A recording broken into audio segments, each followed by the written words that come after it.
मैं श्री कृष्ण को अपने छोटे भाई के रूप में भजता हूँ। खुद को बलराम ठाकुर जी मेरे भाई हैं और राधा रानी भाभी। राधा रानी की विशेष कृपा है मुझ पर। ठाकुर जी ने उनका वध कर दिया था। अब ठाकुर जी को गो हत्या का पाप लग गया। लोग आपको कमेंट्स में यही बोलते हैं, स्कूल के लिए ट्रोलिंग करते हैं कि स्कूल क्यों नहीं जाते हो। आपको बुरा नहीं लगता? अगर कोई मथुरा वृंदावन घूमने जा रहा है, कहाँ से शुरुआत करनी चाहिए? अभी गारंटी दे रहा हूँ कि कृष्ण मिलेंगे ही मिलेंगे। क्या आपने गरुड़ पुराण पढ़ा है? जी। मरने के बाद क्या होता है? पाताल क्या है? स्वर्ग क्या है? कल की अवतार के बारे में कुछ बताइए। ब्रह्मा जी स्वयं पुरोहित बने थे और श्री राधा कृष्ण का विवाह हुआ था। तो जो घर में लड्डू गोपाल जी रखते हैं, उनको राधा रानी भी रखना अनिवार्य है? बिना राधा रानी के तो हमारे ठाकुर जी आधे हैं। बिना राधा के मोहन भी आधा, बिना राधा के मोहन भी आधा। बोलो बोलो। राधा रानी पर क्या बीता होगा, मैं वो जानना चाहती हूँ। मीरा और राधा के प्यार में क्या फर्क था? क्या आज के युग में है राधा रानी वाला प्यार? जवाब तो देना पड़ेगा बलराम जी। जय माता दी। आज के जो मेरे गेस्ट हैं वो सबसे कम उम्र की गेस्ट हैं। आप सोच रहे होंगे 40, 35, 30, नहीं, उनकी उम्र सिर्फ और सिर्फ 10 है। उनको इस बात के लिए यंगेस्ट कथावाचक हैं वो, इसके लिए उन्हें सम्मानित भी किया गया है। मैं बात कर रही हूँ अभिनव अरोड़ा की। आप लोगों ने सबने देखा होगा, वृंदावन की गलियों में हर कोई उन्हें देखता है, हर कोई जानता है। तो स्टार्ट करते हैं पॉडकास्ट जिसमें आपको बहुत कुछ जानने को मिलेगा। Welcome to the Mamta podcast. जय माता दी, स्टे ट्यून्ड। जो लोग मुझे देखते हैं, वो लोग जो मुझे प्यार देते हैं, उतना ही प्यार इस पॉडकास्ट को दीजिए, इस चैनल को सब्सक्राइब कीजिए। जय जय श्री राधे।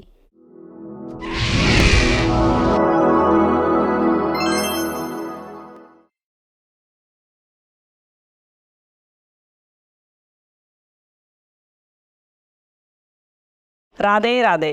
राधे राधे। श्री कुंज बिहारी श्री हरिदास। कैसे हो आप?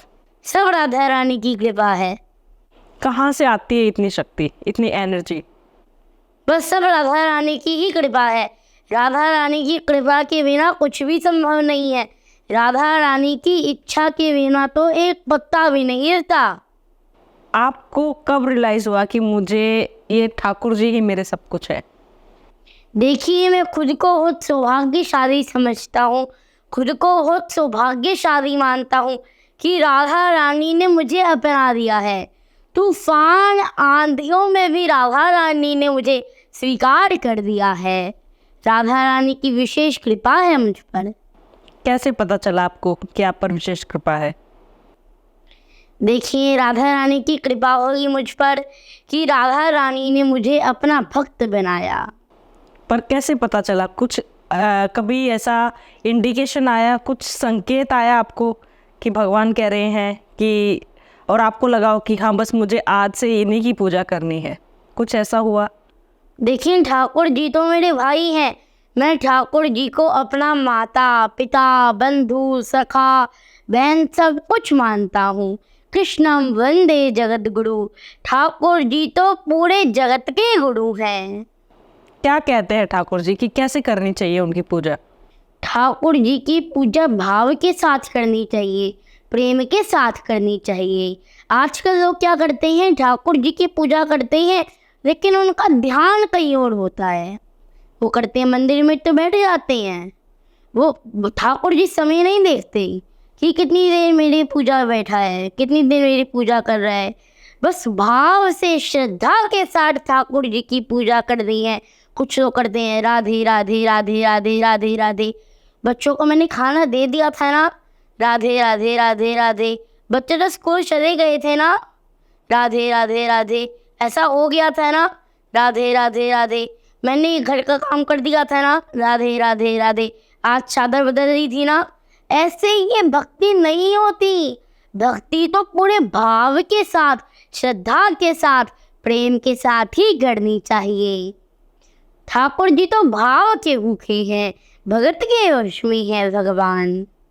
तो क्या सिर्फ नाम लेना काफ़ी नहीं है ठाकुर जी का?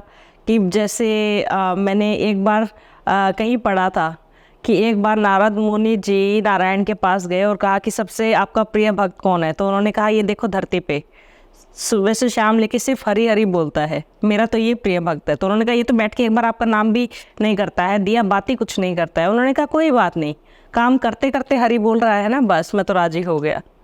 देखिए, हाँ, ठाकुर जी को भाव से ही प्रसन्न करना है, प्रेम से ही प्रसन्न करना है।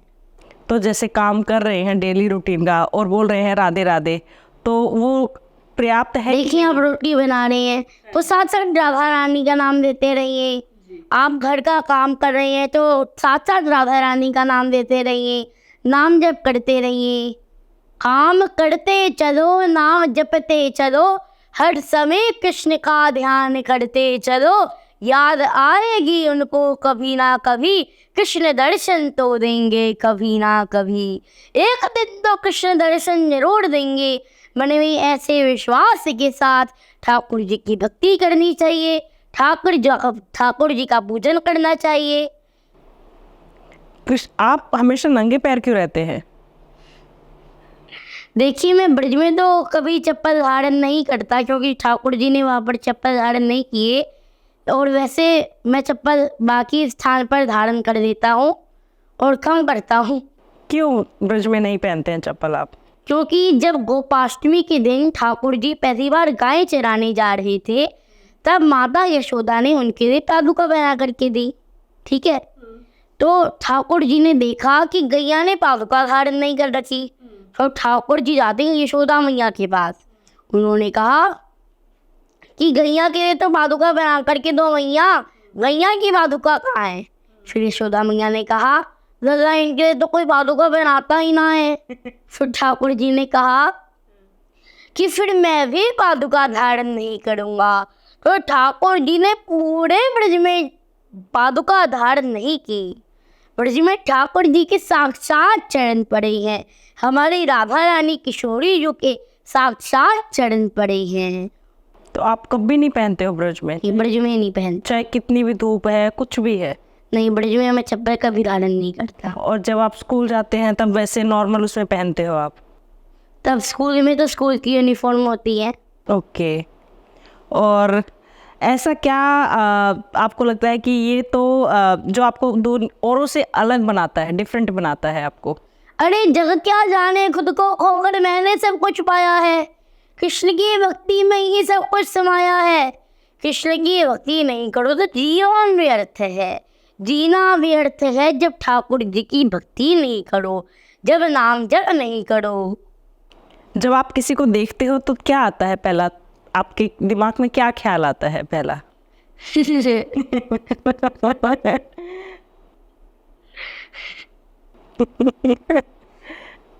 पहला क्या ख्याल आता है आप जब किसी को देखते हैं तो? हंसते हो बस मन में। ऑडियंस बहुत खुश होगी ये देख के।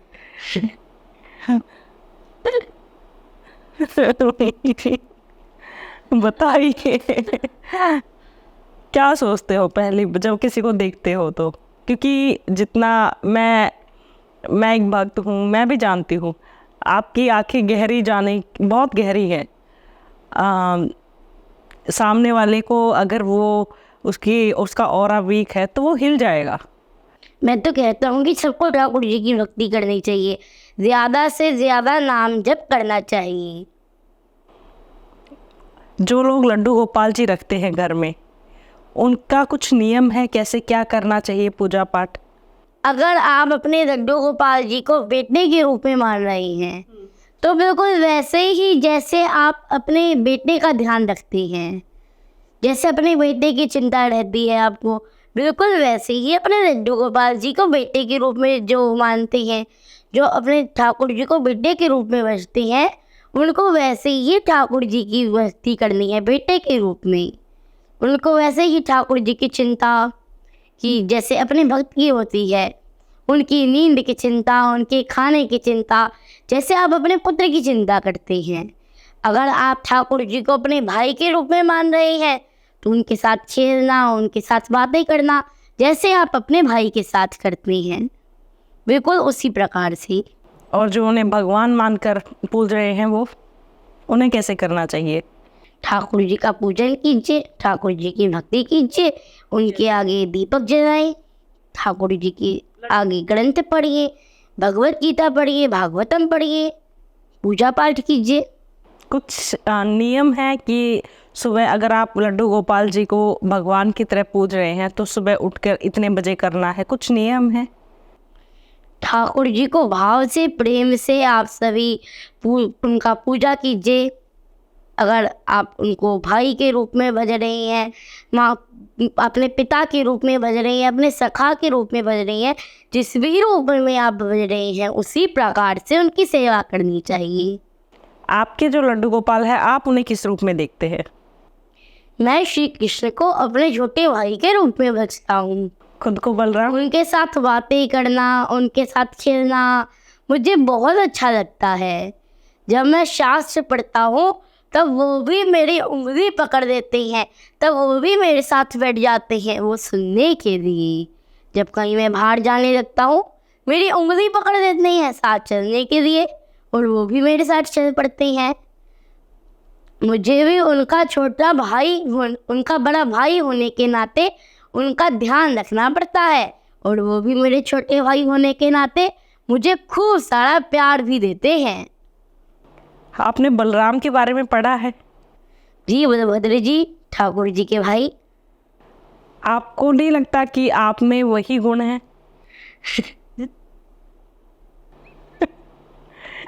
ऑडियंस कहेगी ये हंस क्यों रहे हैं बीच में? बताइए, आपको लगता है? देखिए, मैं भी ठाकुर जी को अपने भाई के रूप में मानता हूँ, वो भी मेरे भाई हैं। ठाकुर जी मेरे भाई हैं, मेरे छोटे भाई हैं। जी। आपने कितनी किताबें पढ़ी हैं अभी तक?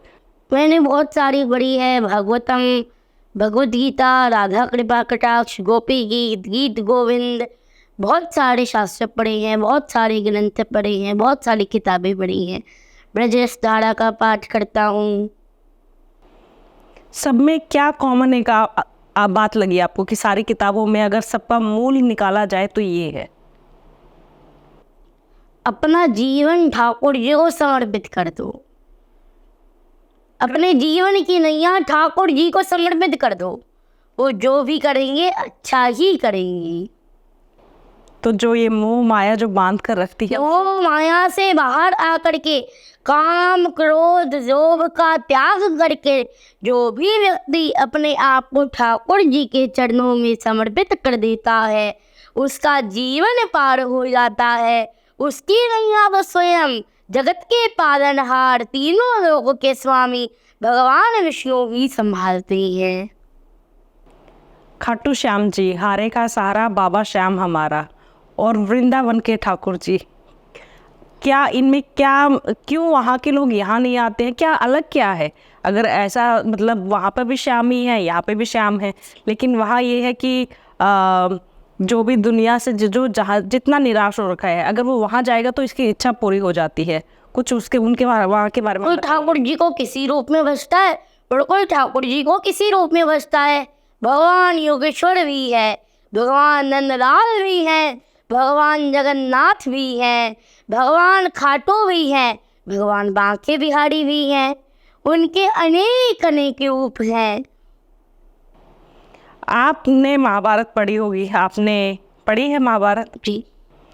कृष्ण जी ने इतनी देर क्यों लगाते हैं कहीं आने में? क्यों नहीं? वो उनको पता है कि उनका भक्त बुला रहा है तो जल्दी से आ जाओ। वो 2 दिन नाम जप करते हैं, देखते हैं कि भगवान ने तो मुझे दर्शन नहीं दिए। अब उनका भरोसा लगाने लग जाता है कि भगवान दर्शन तो दे नहीं रहे हैं, मैं क्यों करूँ नाम जप, क्यों करूँ भक्ति? ऐसे काम नहीं होगा। आप प्रहलाद जी को दे दीजिए।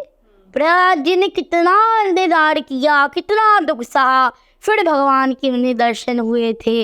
मीनाबाई को दे दीजिए, भक्त ध्रुव को दे दीजिए, इन सबके जीवन में संकट आया। तो ऐसा नहीं करना कि थोड़ी देर नाम जप किया, भगवान ने दर्शन नहीं दिए तो आप नाम जप छोड़ देंगे। अरे मन में विश्वास रखो, एक दिन तो उन्होंने दर्शन देने ही है। आप कृष्ण कृष्ण जपोगे, गारंटी नहीं है कृष्ण मिलेंगी।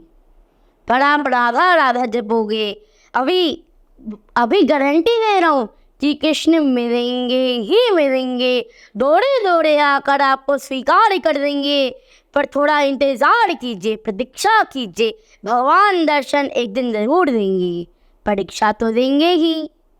जो आपकी परीक्षा दे रहा है बारंबार, वही आपको खुशियाँ देगा अपरंपार।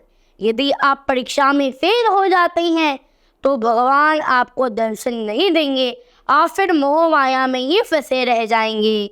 लेकिन अगर आप ज़्यादा से ज़्यादा भक्ति करेंगे, साधु संग करेंगे, अच्छे आचरण करेंगे, तो आप अपनी परीक्षा में अगर पास हो जाते हैं तो भगवान ने आपको दर्शन देने ही है। क्यों लेते हैं भगवान परीक्षा? अब परीक्षा तो देंगे ही दर्शन देने से पहले। अब परीक्षा देंगे तो इतना सब कुछ दे भी तो रही है भगवान आपको। उनके दर्शन मिल जाए तो इससे ज्यादा आपको चाहिए ही क्या? जीवन ही पार हो जाएगा भैया अगर भगवान के दर्शन हो जाए। अब कुछ लोगों से पूछा जाता है आपको भगवान ने दर्शन दिए हैं? बोलते हैं पता नहीं भगवान दर्शन कब देंगे, मुझे तो भगवान के आज तक दर्शन ही नहीं हुए। और अभी बांके बिहारी जी के दर्शन करके आए होते हैं। तो वो लोग मूर्ख हैं, वो लोग पागल हैं जो बांके बिहारी जी के दर्शन करके कहते हैं आज तक भगवान ने साक्षात दर्शन नहीं दिए। अब बांके बिहारी जी के सामने जाते हैं, जय भगवान की माथा टेक के आ जाते हैं। और अगर भगवान आपको साक्षात रूप में परीक्षा दे करके दर्शन दे तो आप बोलेंगे मेरे प्रियतम, मेरे कान्हा। ऐसे नहीं, निजीवन में हरिदास जो की भजन तपस्या से प्रगटे श्री बांके बिहारी दास स्वयं प्रगटे ठाकुर। वो लोग मूर्ख है जो बांके बिहारी जी के दर्शन करके राधा रमन दास जो, राधा वल्लभ दास जो, राधा दामोदर जी, इन सब के दर्शन करके कहते हैं भगवान ने मुझे दर्शन नहीं दिए। अरे अभी तो आप दर्शन करके आ रहे हैं।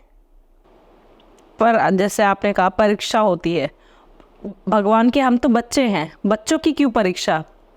क्या माँ बाप दर्शन देने से पहले परीक्षा लेंगे? भगवान पूरे जगत के माता पिता हैं, पूरे जगत के पालनहार हैं। अब आप बोलोगे भगवान दिखाओ, भगवान दिखाओ, तो आप बांके बिहारी जी के दर्शन कीजिए, साक्षात दर्शन हो रहे हैं। और ठाकुर जी आपकी परीक्षा देंगे और आपको दर्शन इतने सुंदर देंगे, आप मंत्रमुग्ध हो जाएंगे भगवान के दर्शन करके। उन्होंने राधा जी से शादी की थी? जी बिल्कुल की थी। कुछ लोग कहते हैं नहीं की थी, भगवान ने बिल्कुल राधा रानी से विवाह किया था। आज भी ब्रजधाम में एक स्थल है भांडीर वन, ब्रह्मा जी स्वयं पुरोहित बने थे और श्री राधा कृष्ण का विवाह हुआ था। इसके साक्षी ब्रह्मा जी अग्नि और वटवृक्ष बने थे और राधा कृष्ण का गुप्त विवाह हुआ था। भांडीर वन गुप्त वृंदावन में है। जहाँ पर भांडीर वन है उसको गुप्त वृंदावन के नाम से भी जाना जाता है। वहाँ पर श्री राधा कृष्ण का विवाह हुआ था। गुप्त विवाह क्यों हुआ था? उसे गुप्त विवाह ही क्यों हुआ? जैसे उनको मतलब वो उजागर क्यों नहीं हुआ, दुनिया को दिखाया क्यों नहीं? भांडीर वन में वही आ सकता है जिस पर राधा रानी की विशेष कृपा होती है। राधा रानी की इच्छा होती है कि अभी आ सकता है, कृपा होती है, वही उनकी विवाह स्थली भांडीर वन में आ सकता है।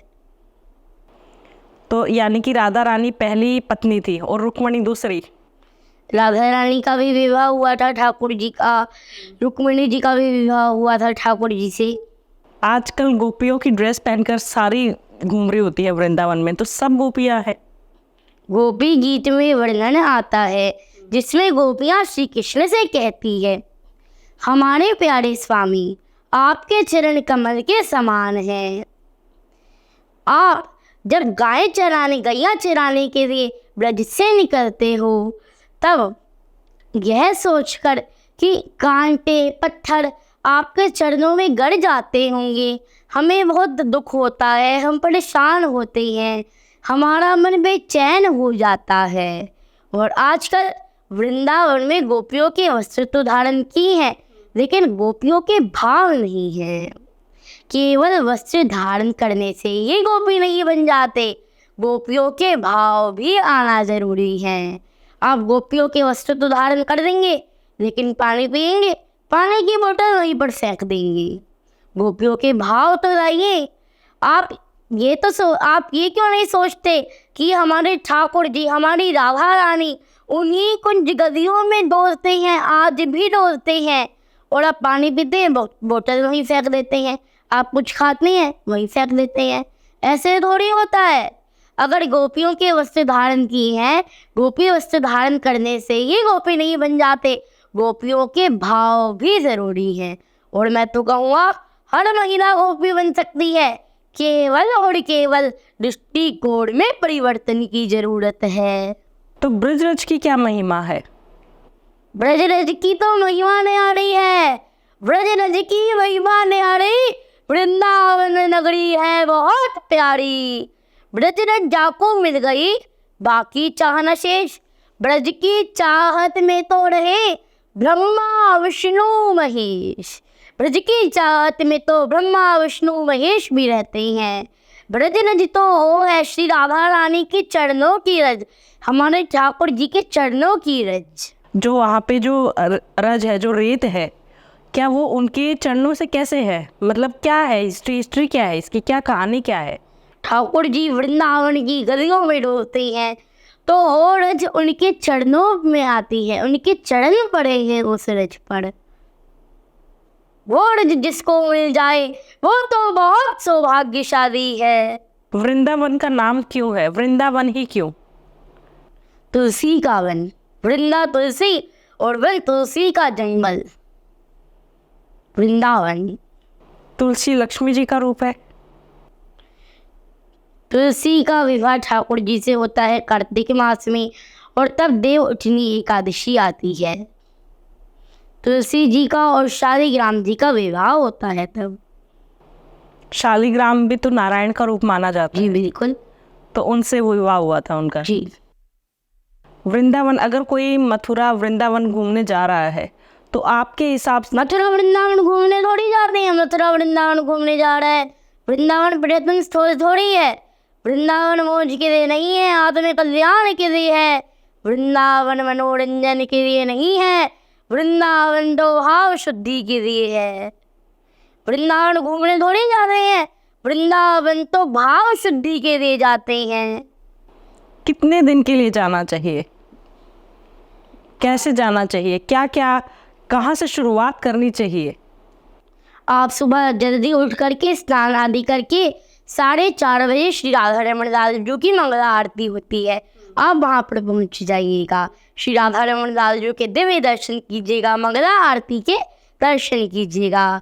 उसके बाद राधा रमण जी से 1 मिनट का पैदल का रास्ता है श्रीनिधि वनराज, वहाँ पर ठाकुर जी की 5:30 बजे मंगला आरती होती है। तब दिखाया जाता है कि लड्डू पान दातन ठाकुर जी ने पाया हुआ है। लड्डू आधा है, पान चबाया हुआ है और दातन ठाकुर जी ने इस्तेमाल किया हुआ है। उसके बाद निधिवन के ही पास में है श्री यमुना महारानी जी। आप श्री यमुना महारानी जी में स्नान कीजिए, यमुना मैया के दर्शन कीजिए, नौका विहार कीजिए और श्री यमुना जी के किनारे बैठ करके राधा नाम का कीर्तन कीजिए। अब 8 बज चुके हैं, अब बिहारी जी के दर्शन खुल चुके हैं। अब आप हमारे लाडले, सबके लाडले, ब्रज के लाडले श्री बांके बिहारी जी के दर्शन कीजिए। बांके बिहारी जी के बाद आप सभी स्नेह बिहारी जी के दर्शन कीजिए। स्नेह बिहारी जी के बाद राधा वल्लभ लाल जी के दर्शन कीजिए। राधा वल्लभ जी के पास में ही है राधिका वल्लभ जी। राधिका वल्लभ जी के भी आप सभी दिव्य दर्शन कीजिए। उसके बाद अब आपको आराम करना होगा। आप भोजन पाइए, प्रसाद पाइए और आराम कीजिए। उसके बाद शाम को आप सभी इस्कॉन जाइए, प्रेम मंदिर जाइए, माता वैष्णो देवी मंदिर जाइए वृंदावन में और आनंद कीजिए। और जब आपके तीनों ठाकुरों के दर्शन हो जाए तो समझना बिहारी जी की कृपा खूब बरस गई है। कौन 3 ठाकुर? बांके बिहारी जी, राधा वल्लभ जी, राधा रमण जी। ये 3 ब्रज के राजा हैं। इनके दर्शन के बिना ब्रज की यात्रा पूरी नहीं होती। इनके दर्शन जरूर कीजिए। शाम को आप सभी माता वैष्णो देवी जी के बाद गोपेश्वर महादेव जी के दर्शन करना बिल्कुल भी ना भूलें। गोपेश्वर महादेव जी के दर्शन कीजिए। जब शंकर जी भगवान शंकर भगवान श्री कृष्ण के साथ रासलीला करने गोपी रूप में आए थे। गोपेश्वर महादेव के बाद अब 9:30 बजे श्री बांके बिहारी जी की वीणे पचासा के दर्शन कीजिए। बिहारी जी की वीणे पचासा के दर्शन आपको बहुत सुंदर होंगे। शयन आरती के दर्शन और विनय पचासा के दर्शन बहुत अद्भुत हैं। गोवर्धन में राधा कुंड का क्या महत्व है? गोवर्धन में राधा कुंड का बहुत विशेष महत्व है। एक राक्षस ठाकुर जी से युद्ध करने आया था, ठाकुर जी को मारने आया था, तो वो गाय के गैया की भेष में आया था। तो अब ठाकुर जी ने उनका वध कर दिया था। तो अब ठाकुर जी को गो हत्या का पाप लग गया। तो अब राधा रानी और उनके सब सखा कहते हैं, हम तुमसे बात नहीं करेंगे, हम तुम्हारे साथ नहीं खेलेंगे, तुमने गो हत्या की है, तुम्हें गो हत्या का पाप लगा है। तो ठाकुर जी ने राधा कुंड प्रकट किया, उसमें सभी तीर्थों का आवाहन किया और उसमें स्नान किया, तो वो गो हत्या के पाप से मुक्त हो गए। राधा कुंड के स्नान से हम किसी भी पाप से मुक्त हो जाते हैं। आप भी जब गोवर्धन जाएं, गोवर्धन धाम की परिक्रमा कीजिए, उछरी का लोटा के दर्शन कीजिए, दान घाटी मंदिर दर्शन कीजिए और राधा कुंड श्याम कुंड के दर्शन करना बिल्कुल भी ना भूलें। जो लड्डू गोपाल जी रखते हैं घर में और नॉनवेज खाते हैं, क्या सही है? देखिए, आपके घर में सबसे प्रिय कौन है? मेरी बेटी। आप उसको मान करके खा सकते हैं? नहीं। तो वो भी तो किसी का परिवार है, आप उसको मान करके कैसे खा सकते हैं? वो भी तो किसी का परिवार है। कोई आप अपने प्रियजनों की उंगली काट करके खा सकते हैं? नहीं ना। तो वो भी तो किसी का परिवार है, आप उसे काट करके कैसे खा सकते हैं? इसका हमारे कई शास्त्रों में, पुराणों में भी वर्णित है। जो भी मांस का सेवन करता है उसे नरक की योनि प्राप्त होती है। और जो अंडा खाते हैं? नरक की योनि प्राप्त होती है। अंडा भी नहीं खाना चाहिए। नहीं। और एकादशी को जो चावल बनते हैं, क्या ये सही है या गलत है? बिल्कुल गलत है। एकादशी पर चावल खाने से जीव हत्या का पाप लगता है। एकादशी पर तो अन्न भी बिल्कुल भी नहीं खाना चाहिए। एकादशी पर अन्न खाने से भी पाप लगता है। एकादशी का व्रत रखिए और एकादशी का व्रत ना हो तो अन्न तो बिल्कुल भी मत खाएं और चावल तो भूल कर भी ना खाएं। क्या महत्व है एकादशी का? एकादशी तिथि का सनातन धर्म में बहुत महत्व माना गया है।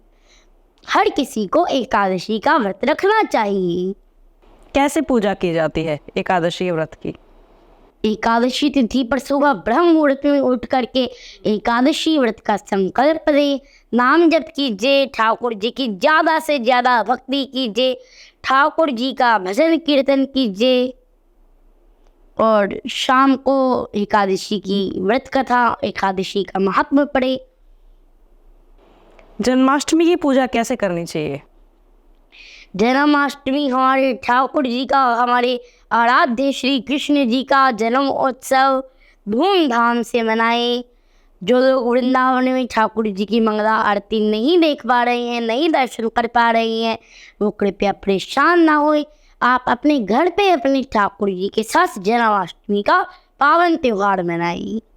क्या कुछ खास दान करना चाहिए जन्माष्टमी के दिन? जन्माष्टमी के दिन ठाकुर जी का पावन जन्मोत्सव है। ठाकुर जी को झूले पर विराजमान कीजिए, उनको 56 भोग लगाए, उनको सुंदर सुंदर पकवान बना करके खिलाएं।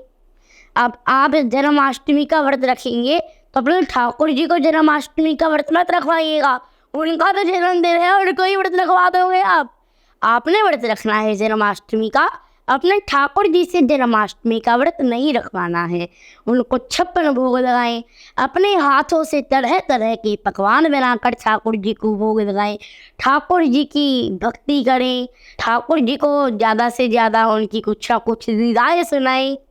ठाकुर जी के भक्त सिर्फ अपने हिंदुस्तान में नहीं, सिर्फ भारत में ही नहीं, दुनिया भर में देखने को मिलते हैं। बहुत प्रचार फैल रहा है, आप कुछ कहना चाहोगे इस बारे में? ठाकुर जी के नाम का ज़्यादा से ज़्यादा प्रचार कीजिए, सनातन धर्म का प्रचार कीजिए, प्रत्येक मनुष्य को ठाकुर जी की सेवा करनी चाहिए, अपने आप को ठाकुर जी को समर्पित कर देना चाहिए। ठाकुर जी के नाम का कीर्तन, ठाकुर जी के नाम का भजन, उनके नाम का प्रचार करना चाहिए। राधा रानी के नाम का, ठाकुर जी के नाम का पूरे विश्व भर में प्रचार कीजिए। गीता का सार क्या है? खाली हाथ आए थे और खाली हाथ जाओगे। क्यों इसे अपना समझ कर मगन हो रहे हो? ये कल किसी और का था और परसों किसी और का होगा। क्यों व्यर्थ की चिंता करते हो? किससे व्यर्थ डरते हो? कौन तुम्हें मार सकता है? आत्मा ना पैदा हुई ना मरती है, निश्चिंत रहिए। और मेरे संग बोलिए राधा राधा राधा राधा।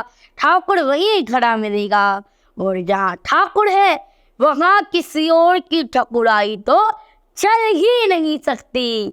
इससे निश्चिंत रहिए और राधा राधा बोलते रहिए। बोलिए राधा राधा, राधे राधे। राधे राधे। ठाकुर जी दर्शन देते हैं? जी बिल्कुल दर्शन देते हैं। ठाकुर जी के बिल्कुल दर्शन आपको भी हो सकते हैं। ठाकुर जी की ज़्यादा से ज़्यादा भक्ति करें, नाम जप करें, ठाकुर जी आपको अवश्य दर्शन देंगे। मन में रखना विश्वास, ये सावरा जरूर आएगा, ये सावरा जरूर आएगा। मन में रखना विश्वास, ये सावरा जरूर आएगा, ये सावरा जरूर आएगा। जब विश्वास नहीं होगा तो दर्शन होंगे कैसे? विश्वास रखिए कि ठाकुर जी मुझे एक दिन दर्शन जरूर देंगे। ठाकुर जी आपको एक दिन दर्शन जरूर देंगे। ठाकुर जी सिर्फ जब सुदामा चावल लेके गए थे, चावल की पोटली, तो सिर्फ उससे खुश हो गए थे ना। उन्होंने ये देखा कि ये कैसे आया है, हाथ साफ हैं कि नहीं है, चावल कच्चे हैं, कुछ भी नहीं, सिर्फ एक मुट्ठी ली और खा लिए। भाव के भूखे हैं भगवान। तो सुदामा ठाकुर जी के लिए चावल लाए थे, ठाकुर जी के लिए वो 56 भोग से भी ज्यादा ऊपर थे। भाव है, भगत के वश में है भगवान। ठाकुर जी तो भाव के भूखे हैं। तो फिर सुबह उठ के इतना जल्दी उठो, ऐसे करो वैसे करो। जब भगवान प्यार के भूखे हैं तो हम बैठ के उनको याद कर, एक जगह बैठ के याद कर रहे हैं तो वो तो उसमें भी खुश हो जाएंगे। तो इतने नियम क्यों बनाए गए हैं? देखिए, हर व्यक्ति को सुबह ब्रह्म मुहूर्त में उठना चाहिए। जो ब्रह्म मुहूर्त का समय है वो श्री कृष्ण का, भगवान का समय है। उसमें नाम जप करना चाहिए, आपको उठना चाहिए, सूर्योदय से पूर्व स्नान करना चाहिए। और फिर क्या दिनचर्या होनी चाहिए एक आम आदमी की? एक जो भगवान में विश्वास रखता है, एक आम आदमी की दिनचर्या कैसे, क्या होनी चाहिए, क्या करना चाहिए? सुबह ब्रह्म मुहूर्त में उठिए, ठाकुर जी को प्रणाम कीजिए, स्नान आदि करें, फिर ठाकुर जी को प्रणाम कीजिए। अपने लड्डू गोपाल जी, अपने ठाकुर जी को उठाइए, उनका स्नान कराइए, श्रृंगार कराइए, उनका श्रृंगार करिए, उनको भोग लगाइए, उनकी सेवा कीजिए। ज़्यादा से ज़्यादा नाम जप कीजिए, शास्त्रों का, ग्रंथों का अध्ययन कीजिए। फिर आपकी जो भी दिनचर्या रहे, ठाकुर जी की भक्ति करने के साथ साथ अपना नित्य कर्म करते रहिए। जी। जहाँ ठाकुर जी होते हैं, जिस घर में लड्डू गोपाल जी होते हैं, क्या वहाँ पर कोई नेगेटिव एनर्जी आ सकती है? क्या उस घर को नज़र लग सकती है? कुछ लोग सोचते हैं हम भक्ति करने लगेंगे हमें कोई भी दुख नहीं मिलेगा, पर नहीं, भक्ति करने से ऐसा नहीं है कि दुख नहीं आएंगे। प्रहलाद जी का देख लीजिए और मीराबाई का देख लीजिए, भक्त ध्रुव को देख लीजिए, भक्त ध्रुव को देख लीजिए। सबके जीवन में दुख आई ना, परेशानी आई ना, तो ऐसा बिल्कुल भी मत सोचिए कि भक्ति करेंगे, भजन करेंगे, माला जाप करेंगे, अब तो हमें कोई दुख ही नहीं है। दुख तो आएंगे, पर ठाकुर जी की भक्ति करने से आपको शक्ति मिलेगी कि आप उस दुख का भी सामना कर सकते हैं। दुख तो भगवान राम के जीवन में भी आए थे, दुख तो भगवान कृष्ण के जीवन में भी आए थे। जैसे केदारनाथ पे अभी रील्स बनाना ये सब मना कर दिया कि नहीं, आप फ़ोन लेकर नहीं जाएंगे, कैमरा लेकर नहीं जाएंगे। क्या वृंदावन में भी ऐसा कुछ करना चाहिए? क्योंकि आप भगवान के दर्शन करने कम जाते हैं, रील्स बनाने जरूर जाते हैं कि हम यहाँ पे आए हैं? भगवान के दर्शन कीजिए, ठाकुर जी के दर्शन कीजिए और फिर भगवान के दर्शन उनको भी कराइए जिनको भगवान के दर्शन करने हैं। स्वयं दर्शन कीजिए, ठाकुर जी की पूजा कीजिए और स्वयं के बाद धर्म का प्रचार कीजिए। ठाकुर जी के दर्शन कराइए उनको जो जो भक्त ठाकुर जी के दर्शन करना चाहते हैं। सनातन धर्म की क्या परिभाषा है आपकी नज़रों में? हमारी संस्कृति, हमारी पहचान, सनातन धर्म ही हमारी शान। अपने बच्चों को दे भगवत गीता का ज्ञान। क्या हर स्कूल में भगवत गीता पढ़ानी चाहिए? जी बिल्कुल पढ़ानी चाहिए। हर स्कूल में एक सब्जेक्ट ऐड होना चाहिए भगवत गीता का। बच्चे सीख पाएंगे? जी बिल्कुल। आप कम उम्र से ही भक्ति करना शुरू कर दीजिए। यदि आप 50 साल की उम्र में भक्ति करने लगे हो, माला झोली पहनकर, माला पहनकर माला जपने लगे हो, तो भक्ति नहीं है। फिर आप अपने जीवन की परेशानियों से तंग आ चुके हैं और आप भक्ति का सहारा ले रहे हैं कि शायद से मेरी परेशानियां दूर हो जाए। आप बचपन से ही, शुरू से ही भक्ति कीजिए। जब एक बार भक्ति आपके खून में घुस जाएगी तब आप जीवन भर भक्ति और धर्म का दामन नहीं छोड़ेंगे। बहुत से लोग आपको कमेंट्स में यही बोलते हैं, स्कूल के लिए ट्रोलिंग करते हैं कि स्कूल क्यों नहीं जाते हो, पढ़ते क्यों नहीं हो। आपको बुरा नहीं लगता? एक बार एक संत जी एक नदी में सूर्यदेव को जल चढ़ाने जा रही थी, सूर्यदेव को जल चढ़ा रही थी, तो एक बिच्छू उनको काट गया। उन्होंने उसको बार बार बचाने लगे और वो बार बार काटने लगा, वो बार बार बचाने लगे और वो बार बार काटने लगा। तो नदी के किनारे ही कोई खड़ा था। उन्होंने कहा, ये आपको बार बार काट रहे हैं, आप इसकी मदद क्यों कर रहे हो? फिर उन्होंने कहा कि इसका स्वभाव है गलत करना, काटना, तो इसको काटने दो। मेरा स्वभाव है बचाना, तो मुझे बचाने दो। तो उनको कहना है जो उनको कहने दो। मुझे ठाकुर जी की भक्ति करनी है, मुझे करने दीजिए। मुझे फर्क नहीं पड़ता कि जमाना क्या कहता है, मुझे तो ये पता है कि कान्हा मुझे अपना कहता है। कितने छोटे थे जब आपको ठाकुर जी के दर्शन होने लगे? देखिए, शुरू से ही ठाकुर जी ने मुझे अपना दिया है। ठाकुर जी की भक्ति मिल गई है, ठाकुर जी की सेवा मिल गई है, और क्या चाहिए? जब ठाकुर जी की भक्ति है, ठाकुर जी के दर्शन हैं, तो और क्या चाहिए? क्या आपकी मैया ने कभी रोका नहीं कि ऐसे कपड़े मत पहनो, ऐसे मत करो, नंगे पैर मत चलो? वो तो माँ है ना, कभी रोका नहीं?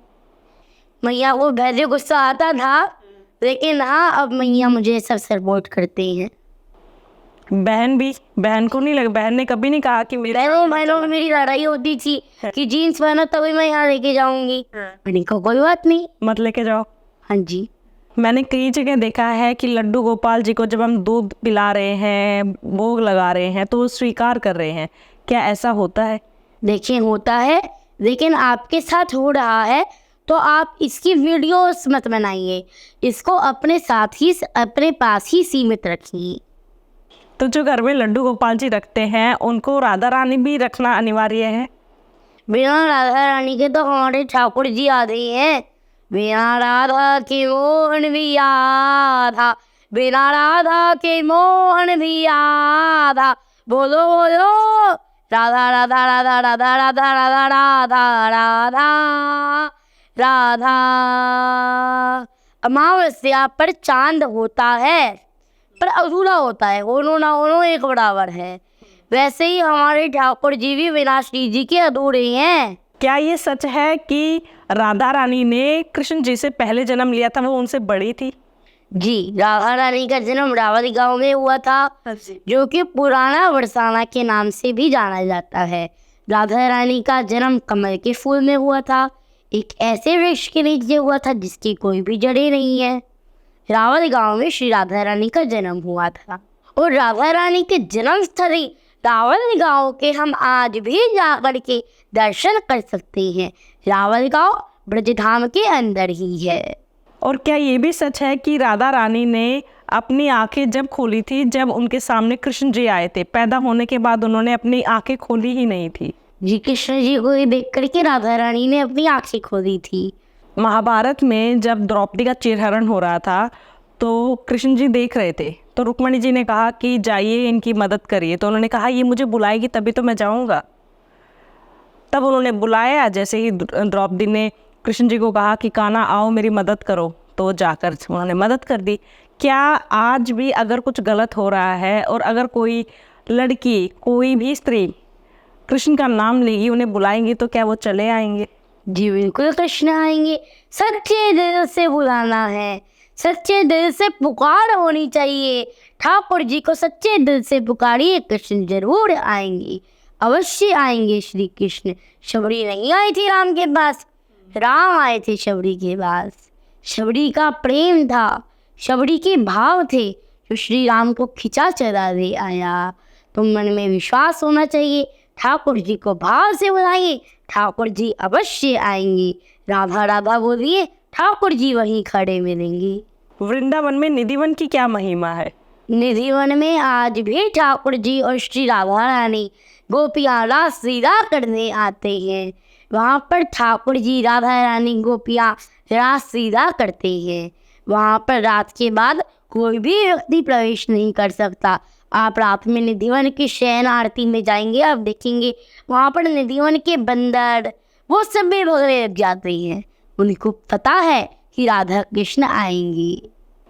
तो कोई जाकर देख नहीं? राधा कृष्ण रास लीला करते हैं।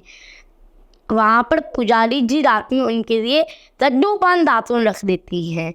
जब सुबह मंदिर के दर्शन खुलते हैं, दद्दू आधा पान चबाया हुआ दातन इस्तेमाल किया हुआ होता है।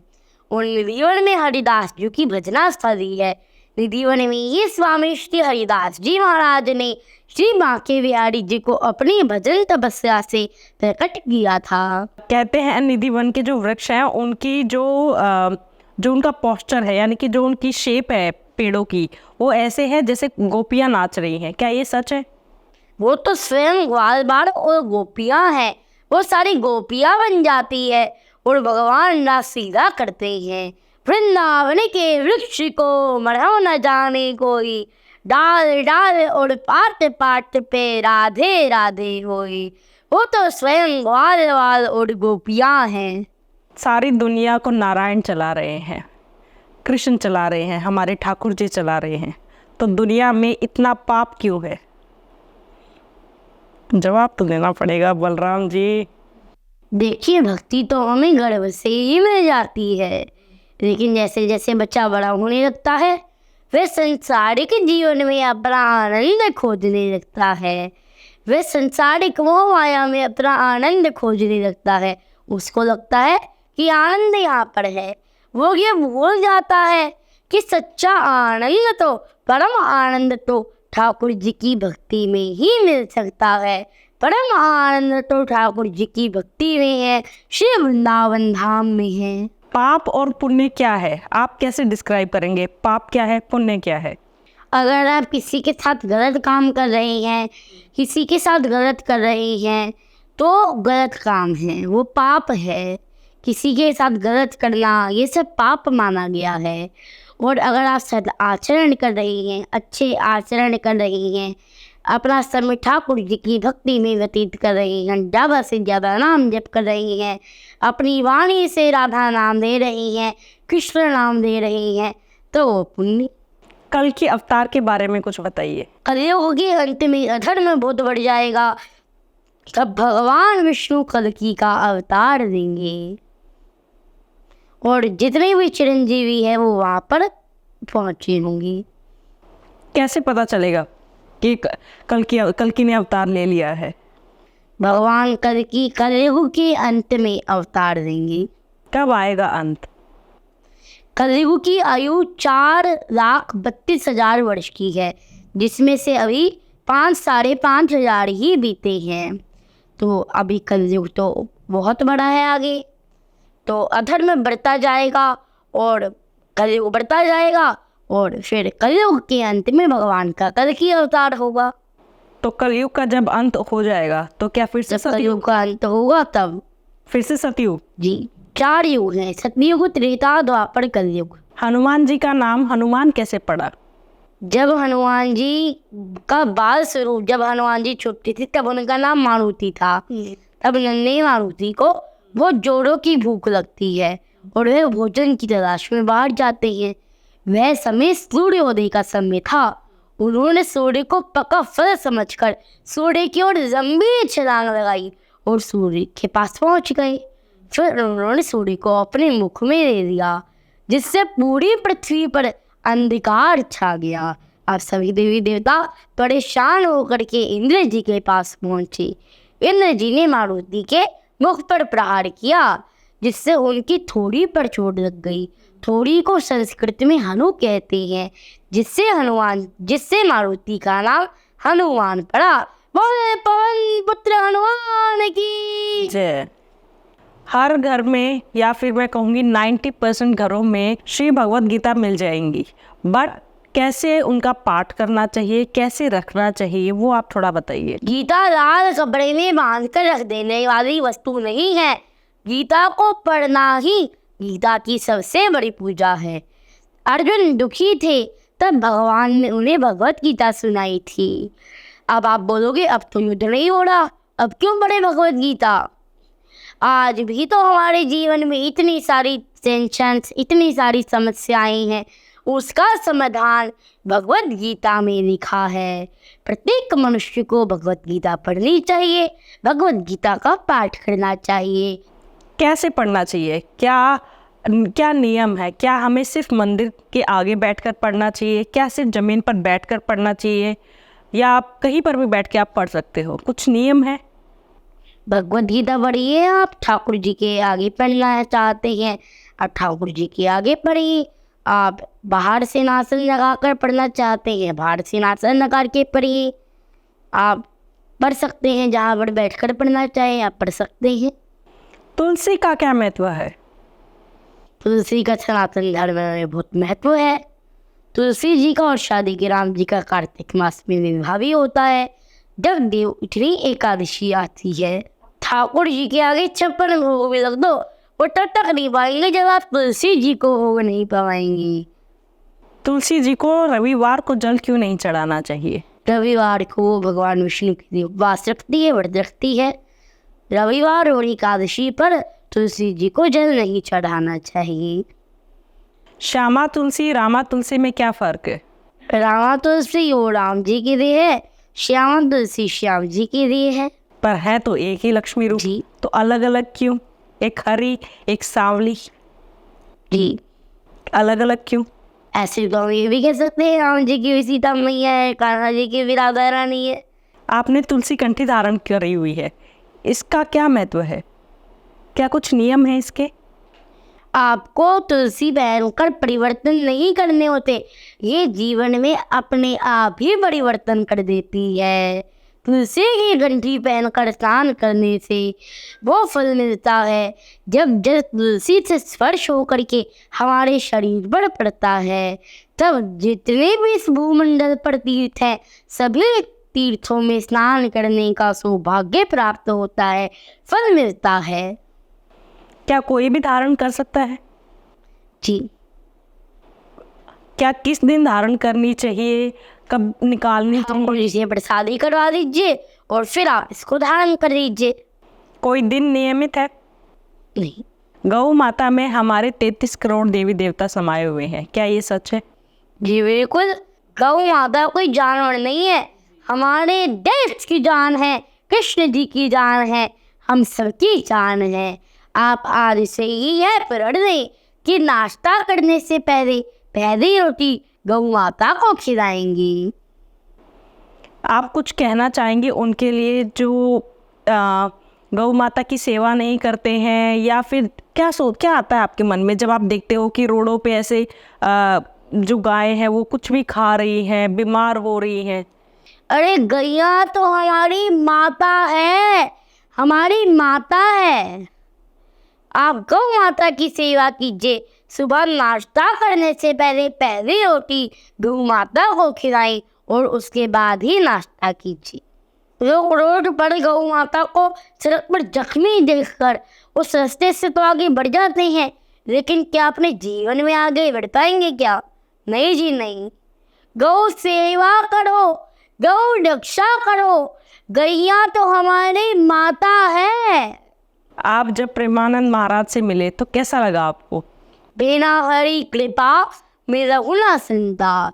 राधा रानी की कृपा है मुझ पर कि मैं समय समय पर महाराज जी के दर्शन ही नहीं बल्कि उनका प्रेम भी प्राप्त करते आ रहा हूँ। नितिन गडकरी जी ने आपको किस चीज़ के लिए सम्मानित किया है? ये अवार्ड मुझे किसी स्पोर्ट्स या किसी और चीज़ के लिए नहीं मिला, बल्कि यह अवार्ड मुझे धर्म के प्रचार के लिए मिला है। नितिन गडकरी जी ने मुझे ये अवार्ड देश के सबसे छोटे आध्यात्मिक वक्ता के लिए दिया है। क्या आप कथा भी वाचते हैं? जी मैं कथा करता हूँ। तो आप कहाँ से सीखते हैं? मतलब आप इतनी गहरी, इतनी ज्ञान की बातें करते हैं, कहाँ से सीखते हैं आप, कैसे? बस कृपा है राधा रानी की मुझ पर। कथा जो कि आपको राधा कृष्ण की ओर ले जाए, राधा कृष्ण की ओर ले जाने का पथ, कथा। जो लोग आपकी कथा सुनने आते हैं उनके जीवन में क्या परिवर्तन आते हैं? परिवर्तन तो वो लोग ही ज़्यादा अच्छे से बता पाएंगे। आप भी कथा सुनिए और फिर आप ही बताइए क्या परिवर्तन आया आपके जीवन में। आपकी कथा में, जय किशोरी जी की कथा में, चित्रलेखा जी की कथा में क्या फ़र्क है? क्यों ये कथा तो सब एक ही बता रहे हैं, अलग अलग क्या मतलब है? क्यों हम अलग अलग, उनसे अलग सुनने लोग जाते हैं, आपसे अलग सुनने आते हैं? क्या कुछ अलग होता है इसमें? मैं त्रेता युग से अब तक श्री राम जन्मभूमि का अभी तक का जो भी इतिहास हुआ, मैं श्री राम जी की कथा सुना रहा हूँ, रामायण सुना रहा हूँ और वो श्रीमद् भागवत कथा सुना रही हैं। आप राधा रानी को किस रूप में देखते हैं? क्या एक प्रेमिका के रूप में, भोली सी प्रेमिका के रूप में, या दुर्गा के रूप में? ठाकुर जी मेरे भाई हैं और राधा रानी भाभी। बट खाली राधिका रानी को कैसे देखते हो आप? बताया तो, राधा रानी मेरी भाभी। सिर्फ भाभी के रूप से? राधा रानी ब्रज की महारानी है। उनकी शक्ति आपने कभी एहसास की है कि क्या शक्ति है? उन्होंने कभी देवी रूप में दर्शन दिए हैं? राधा रानी के हाथों में कोई शस्त्र नहीं होता। हमारी राधा रानी ओली गादी है और राधा रानी कभी ब्रज से बाहर नहीं गई। क्यों नहीं गई? क्यों उन्होंने कृष्ण जी को जाने दिया? उनकी तो शादी भी हो गई थी, इतना प्रेम था, क्यों जाने दिया? राधा रानी जी को मना किया, लेकिन अब कृष्ण को कंस से युद्ध करने के लिए मथुरा तो जाना ही था। तो साथ ले जाते। फिर लोगों को राधा और कृष्ण का प्यार कैसे पता चलता, उनका प्रेम कैसे पता चलता? जैसे शिव और पार्वती के प्यार का पता है, वैसे उनका भी पता चल जाता। तो शिव और पार्वती का तो देख दे, कुछ और देखने को कैसे मिलता? कृष्ण जी के जाने के बाद राधा रानी की जिंदगी कैसी रही? राधा रानी ठाकुर जी का इंतजार करती रही कि ठाकुर जी आएंगे, ठाकुर जी आएंगे। राधा रानी ठाकुर जी का इंतजार करती रही। फिर क्या उन्हें पता नहीं था कहाँ पर है ठाकुर जी? ठाकुर जी मथुरा गए थे कंस से युद्ध करने के लिए। तो पॉडकास्ट ख़त्म करने से पहले, एंड करने से पहले, मैं आपसे एक भजन सुनना चाहूँगी, हमारी ऑडियंस सुनना चाहेगी। आंचल में छुपा दीजिए श्री राधे, करुणामयी कृपा कीजिए। पहले भी व्यर्थ हुआ कई बार मेरा जीवन, मैं तोड़ नहीं पाया मोह माया के बंधन।